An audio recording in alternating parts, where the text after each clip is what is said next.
तो हम लोग यूपीपी का एग्ज़ाम का जो 2024 में पूछा गया था उसको हम सॉल्व कर रहे थे। तो हम लोगों ने पहला शिफ्ट का देख लिया था। अब हम लोगों ने दूसरा शिफ्ट का देखेंगे 17 फरवरी का।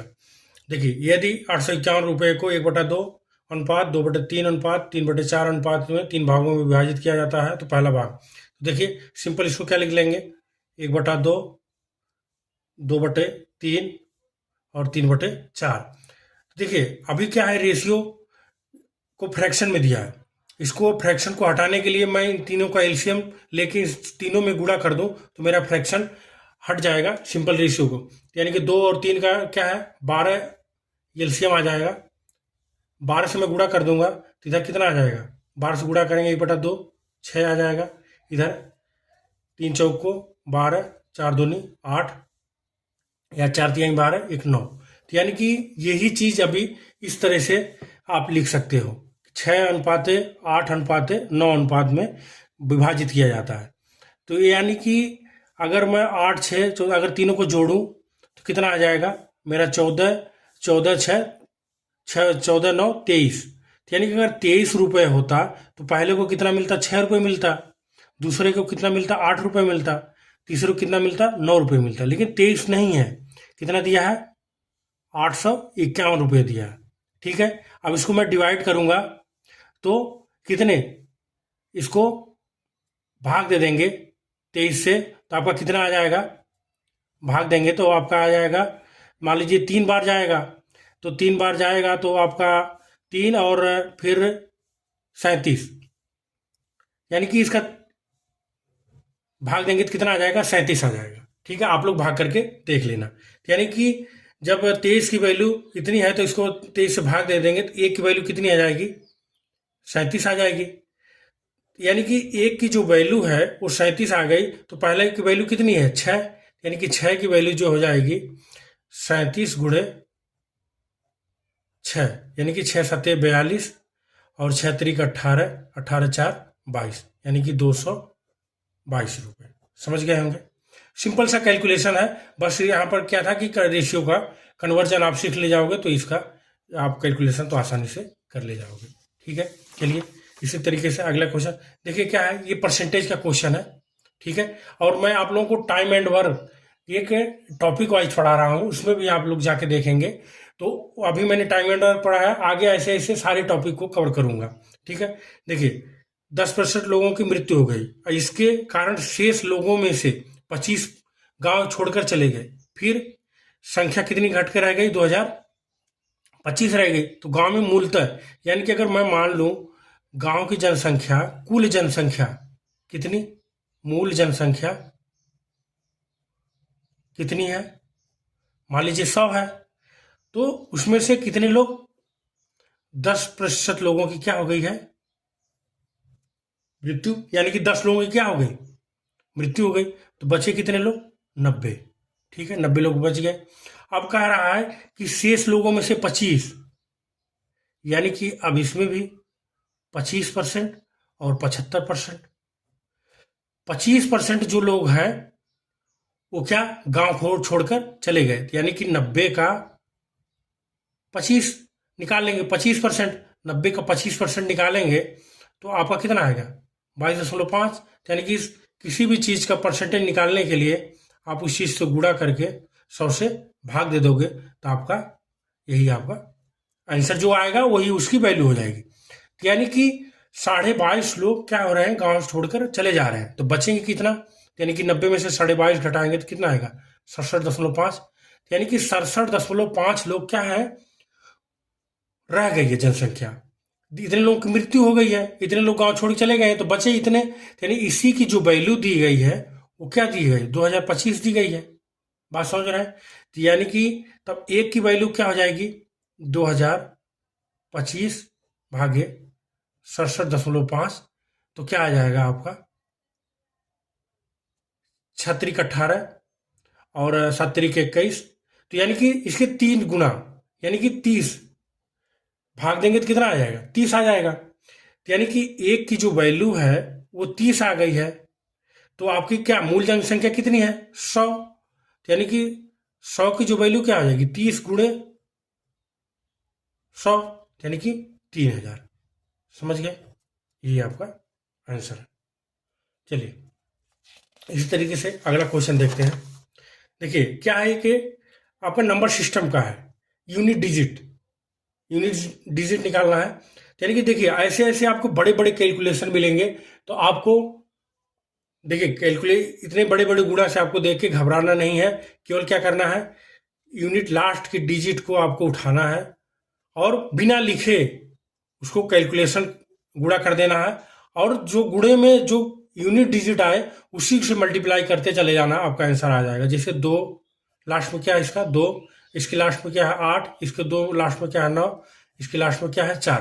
ठीक है, 8 दूनी 16, 16 का 6, तो 6 9 54, 54 का यूनिट डिजिट क्या है 4, और 4 चौको 16, 16 का यूनिट डिजिट क्या है 6।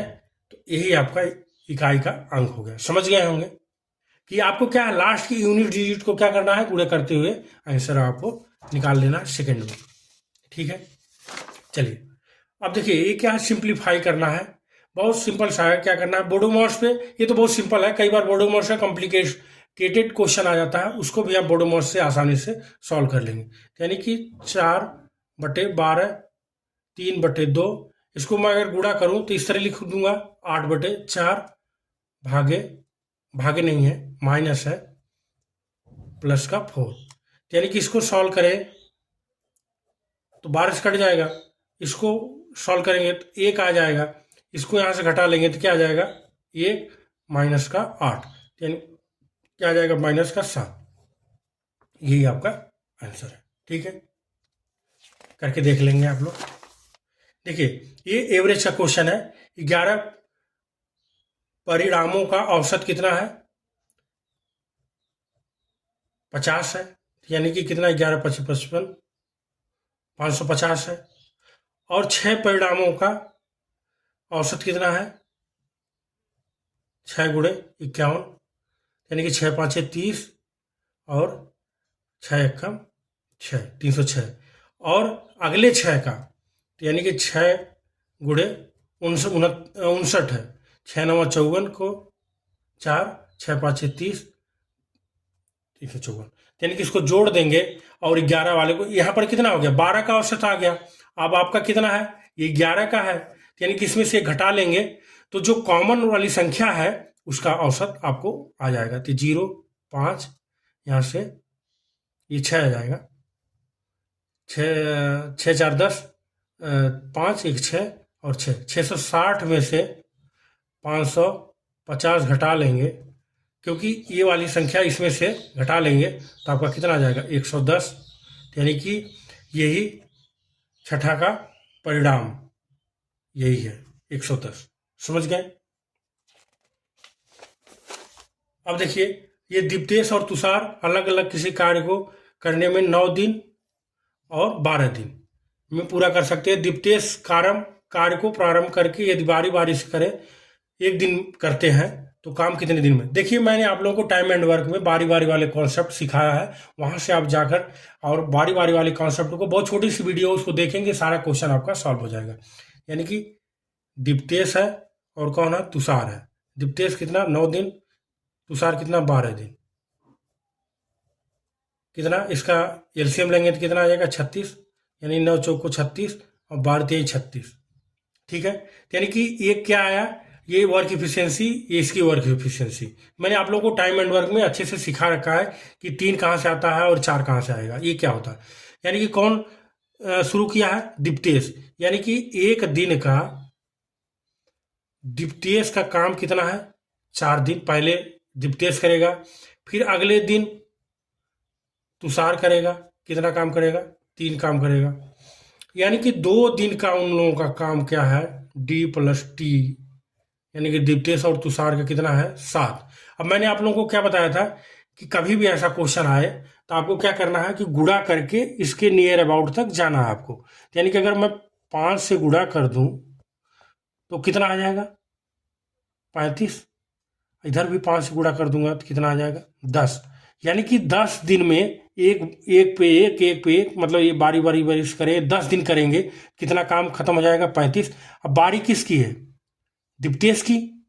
ठीक है, तो दीप्तेश, अब काम कितना बचा है? एक। तो एक दिन में करता कितना काम है? 4।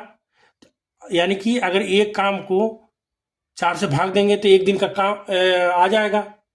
ठीक है, एक काम को अगर 4 से भाग दे देंगे तो उसका समय निकल जाएगा, कितना समय में किया। तो यानी कि 1/4 समय लगेगा,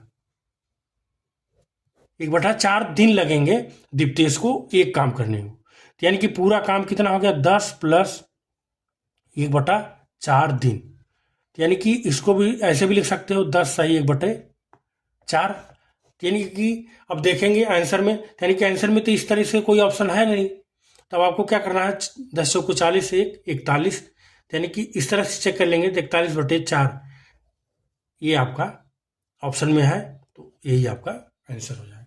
ठीक है, चलिए अगला देखते हैं।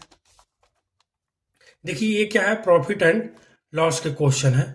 ठीक है, क्या है? 33 मीटर कपड़ा बेचने पर एक व्यक्ति को 11 मीटर के विक्रय मूल्य के बराबर लाभ प्राप्त होता है, तो लाभ प्रतिशत। यानी कि कोई भी चीज आप 33 आर्टिकल बेचते हैं तो आपको क्या होता है? उसका क्रय मूल्य तो प्राप्त होगा ही होगा, 33 सीपी तो प्राप्त होगा, प्लस उसके साथ अब आपको क्या है? 11 का विक्रय मूल्य के बराबर लाभ होता है। यानी कि इतना चीज आप बेचोगे तो ये चीजें आपको मिलती है। ठीक है, ये स्टेटमेंट दिया है। अब इसी पे पूछ लिया है प्रॉफिट, मतलब उसका लाभ प्रतिशत प्रतिशत बताओ। तो यानी कि अगर मैं एसपी को और सीपी को एक साइड करूंगा, तो इधर 11 से इधर ले आएंगे तो 22 एसपी कर देंगे, तो इधर कितना आ जाएगा? 33 सीपी। तो यानी कि मैं 2x बराबर 3y है, तो मैं इसको भी लिख सकता हूँ x/y 3/2। यानी कि x का मान 3, y का मान 2। इस तरह से भी मैं इस चीज़ों को लिख सकता हूँ। अगर क्रॉस मल्टीप्लाई करेंगे तो फिर वही इक्वेशन आपकी आ जाएगी। यानी कि अगर इस तरह से वैल्यू दी है तो इस तरह से मैं लिख सकता हूँ, ये x का मान होगा और ये क्या हो जाएगा? y का मान हो जाएगा। ठीक है, इसी तरीके से मैं इसको इस तरह लिख सकता हूँ, SP/CP कितना आ जाएगा? ये 33/22। SP का मान कितना आ जाएगा? 33। यानी कि अगर मैं 22 आर्टिकल बेच रहा हूँ, 22 आर्टिकल खरीद रहा हूँ, कोई भी आर्टिकल अगर 22 रुपये में मैं खरीद रहा हूँ और उसको 33 रुपये में बेच रहा हूँ माना, तो मुझे कितने का प्रॉफिट मिल रहा है? 11 का प्रॉफिट मिल रहा है। किस पर मिल रहा है? 20। यानी कि परसेंटेज प्रॉफिट या लॉस हमेशा क्या है? किस पर आप देखते हो? यानी कि जितना पैसा आप लागत लगाते हो, जो आपका लागत मूल्य होता है उसी पे तो हम देखते हैं। तो यानी कि यहाँ पर कितना है? सीपी कितनी है? 22 है, 11 किस पर? 22 पे, यानी कि गुणे 100 परसेंटेज निकल जाएगा 2। यानी कि 50% का क्या हो रहा है? उसको गेन हो रहा है, गेन हो रहा है, यानी कि लाभ हो रहा है। समझ गए होंगे कैसे हम लोगों ने। देखिए मैं समझाने के लिए आपको लिख रहा हूं, नहीं तो आपको एक लाइन में खींच के आंसर निकाल देना है। ठीक है, चलिए अगला क्वेश्चन देखते हैं। देखिए ये क्या है? आपका एसआई का क्वेश्चन है, लेकिन एसआई का स्टेटमेंट है, एक्चुअली में क्या है? ये परसेंटेज का ही है। यानी कि यदि एक राशि को 3 वर्षों के लिए एक निश्चित दर पर साधारण ब्याज पर रखा गया है और इसे 2% अधिक ब्याज पर रखा गया होता तो 420 रुपये अधिक प्राप्त होते। तो यानी कि अब आपका क्या है कि अगर मैं इस तरह से PR/T/100 माना x है, और फिर उसको P/R+2/T/100 x+420 करूं, इक्वेशन 1 मान लूं, इक्वेशन 2 मान लूं, तो इसको इसमें घटाऊं, तब आपका क्या आ जाएगा? ये तो x इससे कट जाएगा, तो एक ये आपका क्या है? थोड़ा मेथड लंबा हो जाएगा, आएगा आंसर इससे भी। लेकिन आप सीधे सीधे स्टेटमेंट पढ़ो, यानी कि अगर 2% अधिक, यानी कि यही 2% ज्यादा है कितने वर्ष के लिए? कि कितने 2% कितने?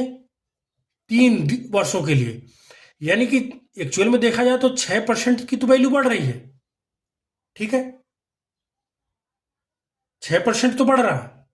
तो 6% की वजह से आपको कितना बढ़ 420 रुपये ज़्यादा मिल रहे हैं। यानी कि ये अगर मैं यहाँ से 1% की वैल्यू निकालूं तो 6 से भाग देंगे तो कितना आ जाएगा यहाँ पर 70। और कोई भी चीज़ आपकी क्या होती है अपने आप में 100% होती है। जब ये परसेंट की वैल्यू 70 है तो 100% की वैल्यू कितनी हो जाएगी 70 गुणे 100 यानी कि 7000। ये आपका आंसर है। यानी कि एक लाइन का क्वेश्चन है, ठीक है। अब देखिए क्या है, ये पार्टनरशिप का है, रेशियो का ही क्वेश्चन है पार्टनरशिप में। यानी कि पी और क्यू और आर ने 20,000 का निवेश करके एक व्यवसाय शुरू करते हैं, ठीक है भाई। 5 महीने बाद पी ने 5,000 निकाल लिए, क्यू ने 4,000 निकाल लिए और आर ने 6,000 अतिरिक्त निवेश किए। तो वर्ष के अंत में इतने का लाभ हुआ, तो पी का हिस्सा बताएं, ठीक है। अब देखो सिंपल सा स्टेटमेंट जो लिख बोला है, यानी कि 20,000 आपका क्या है 5 महीने के लिए। यानी कि अब 5 महीने के बाद इसने क्या किया है 5,000 निकाल लिए हैं भाई, अब 15,000। अब इसी तरीके से क्यू का भी है कुछ 20,000 इसने लगाए,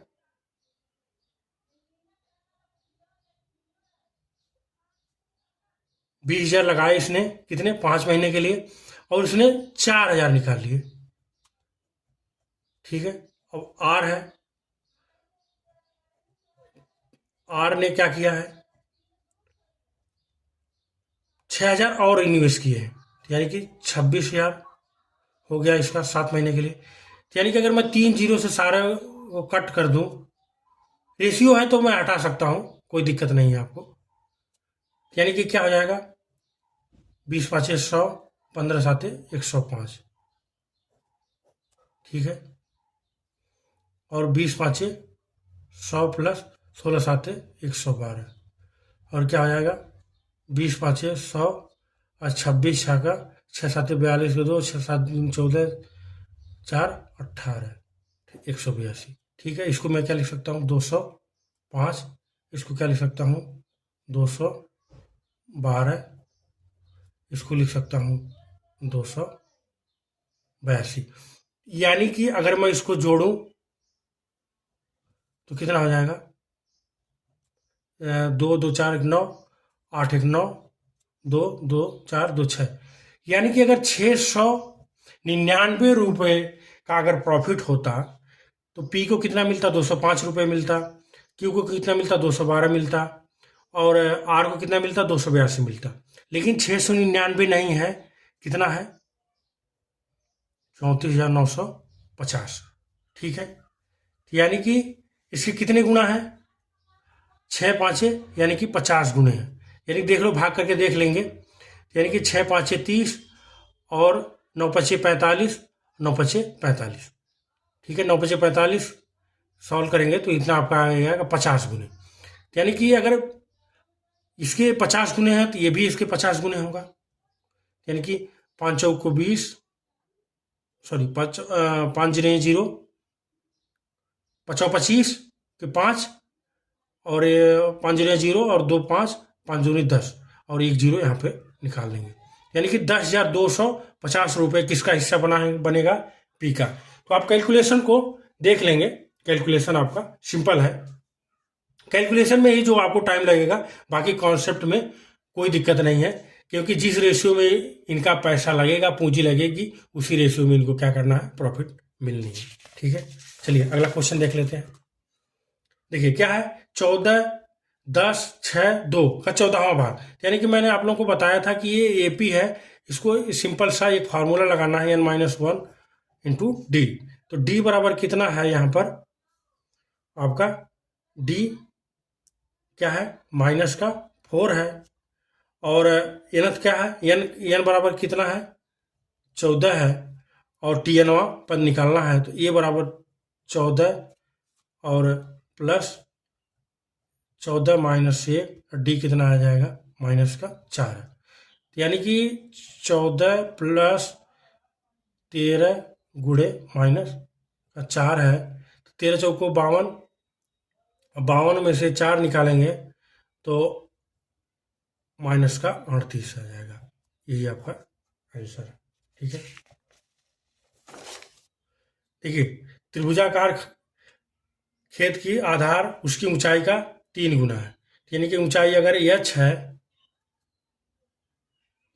तो उसका आधार कितना हो जाएगा, 3h है। ठीक है, और यदि खेत की जुताई लागत इतने प्रति 100 मीटर स्क्वायर के अनुसार से इतनी है तो इसका क्या है, आधार ज्ञात कीजिए। यानी कि अगर मैं क्षेत्रफल की बात करूं त्रिभुजाकार के तो क्या होगा, 1/2 क्या हो जाएगा, बेस इंटू हाइट, ये आपका क्षेत्रफल है। और यहां से अगर मैं इसकी पैसे जो कैलकुलेशन है इससे निकालूंगा क्षेत्रफल, कितना आ जाएगा, 33.18 गुणे 2.468 गुणे 100, यहाँ से पॉइंट हटाएंगे तो ये हट जाएगा। तो अब आपका भाग देंगे कितना आएगा, आ जाएगा 1.13.5 मीटर स्क्वायर। ठीक है, ये इसका एरिया आ गई है। अब इस फॉर्मूले से हम देखेंगे half base into height, h into 3h बराबर क्या हो जाएगा, 13.5 गुणे 100 मीटर की स्क्वायर। अब मैं यहाँ से 3 से डिवाइड करूँगा तो कितना आ जाएगा, 3 चौको 12, 3 पाँचे 15 गुणे 100, और इसको लिख सकते हैं h स्क्वायर बराबर 2 गुणे 4.5, दिख नहीं रहा होगा आप लोगों को, इधर लिख सकते हैं h स्क्वायर 2.2 गुणे 4.5 इंटू 100, h स्क्वायर कितना आ जाएगा, 9 गुणे 100। अब आपका क्या हो गया, अगर मैं h की बात करूँगा तो रूट ले लेंगे, इतना 3 आ जाएगा, 10 आ जाएगा, यानी कि हाइट कितनी आ जाएगी, 30 आ गई। अब उसका बेस कितना है, 3h है, यानी कि 30 गुणे 3 यानी कि 90, समझ गए होंगे। अगला देखते हैं,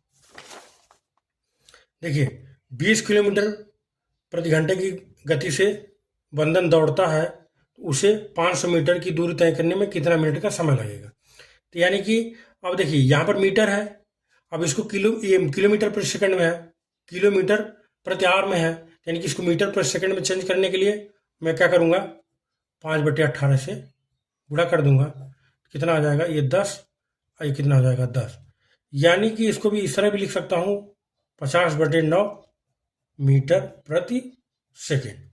यानी कि ये अब इसकी क्या हो गई, मीटर प्रति सेकंड में इसकी आपकी क्या आ जाएगी, स्पीड आ जाएगी। अब यानी कि चाल बराबर, आप लोग सभी जानते हैं, दूरी बटा समय, इसी को इस तरह भी लिख सकता हूं, समय बराबर दूरी बटे चाल।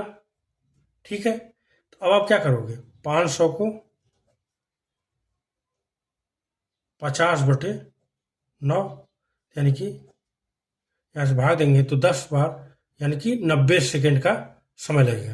यानी कि अगर 90 सेकंड कोई ऑप्शन में होता था हम उसको टिक कर देते, यानी कि 90 सेकंड को तो मैं इस तरह भी लिख सकता हूँ 60 सेकंड प्लस 30 सेकंड, यानी कि 1 मिनट पॉइंट आधा मिनट, यानी कि 1.5 मिनट। इसको तो इस तरह भी लिख सकते हैं, बस लिखने का तरीका चेंज है, समझ गए होंगे। देखिए अब क्या है, सिंप्लीफिकेशन का क्वेश्चन है। ठीक है, देखिए अब क्या बोडोमॉसी लगाएंगे, पहले भाग देंगे फिर गुणा करके जोड़ देंगे, यानी कि यहाँ से भाग देंगे तो कितना आ जाएगा, 12 36, यानी कि 30 और प्लस 12 यानी कि 42। समझ गए होंगे। अब देखिए ये भी क्या है, अब सिंपल सिंप्लीफिकेशन का ही क्वेश्चन है। तो यानी कि अब मैं बात करूं यहाँ पर, तो इसको पहले तो हम देख लेंगे कि नंबर कितने, नंबर का गुणा करेंगे, फिर कितने पे पॉइंट लगा होगा उसको देख लेंगे। तो यानी कि यहाँ पर 2 है, यहाँ पर 1 अंक का है, यानी कि 4 × 12, अगर 0 लगा के मैं यहाँ पर 3 अंक हो गया। और गुणे यहाँ से 2 हटाऊंगा तो यहाँ पर भी 2 हटा जाएगा, तो मेरा कितना आ जाएगा, 4 × 12, यानी कि 1 अंक पे है, तो यहाँ पर इस तरह से लिख सकते हैं। यानी कि अगर मैं 12, अब देखिए इसको पॉइंट को एक बार मैं नहीं कंसीडर करके केवल मैं 12 का गुणा करूंगा तो कितना आ जाएगा, 144। तो यहाँ पर कितने हैं, 1 पॉइंट पर है, यहाँ पर कितना 3 है, तो 3 1 कितना हो गया, 4 हो गया। तो यानी कि 4 1 लगा देंगे, गिन के 1 0 लगा देंगे, 4, और वही आपका आंसर आ जाएगा। ठीक है, तो देखिए क्या है, 19 से 20 क्वेश्चन आपका क्या है, एक सेट में मैथ्स के आपके न्यूमेरिकल से क्वेश्चन पूछे जा रहे हैं। तो 15 से 16 क्वेश्चन जो है मैं आपको ये वाले क्वेश्चन करवा दे रहा हूँ, बाकी जो 5 क्वेश्चन है वो आपके डीआई पर है। तो कभी मैं कि स्पेशल केवल डीआई का ही वीडियो बना के आपको डाल दूंगा, वो आपके डीआई वाले मैं इसमें नहीं ले रहा हूँ। डीआई में क्या होता है, सिंपल एवरेज का, देखिए डीआई को सॉल्व करने के लिए आपको क्या है, एक चीज़ एवरेज आनी चाहिए, या आपका परसेंटेज आना चाहिए, और आपका क्या होना चाहिए, रेशियो आना चाहिए। अगर ये चीज़ें आपको कॉन्सेप्ट क्लियर है तो डीआई के कोई भी क्वेश्चन आपको सॉल्व कर ले जाएंगे। तो हम लोग अगले वीडियो में देखेंगे कि 18 का पहला शिफ्ट। ठीक है, अभी तक के लिए इतना ही, धन्यवाद।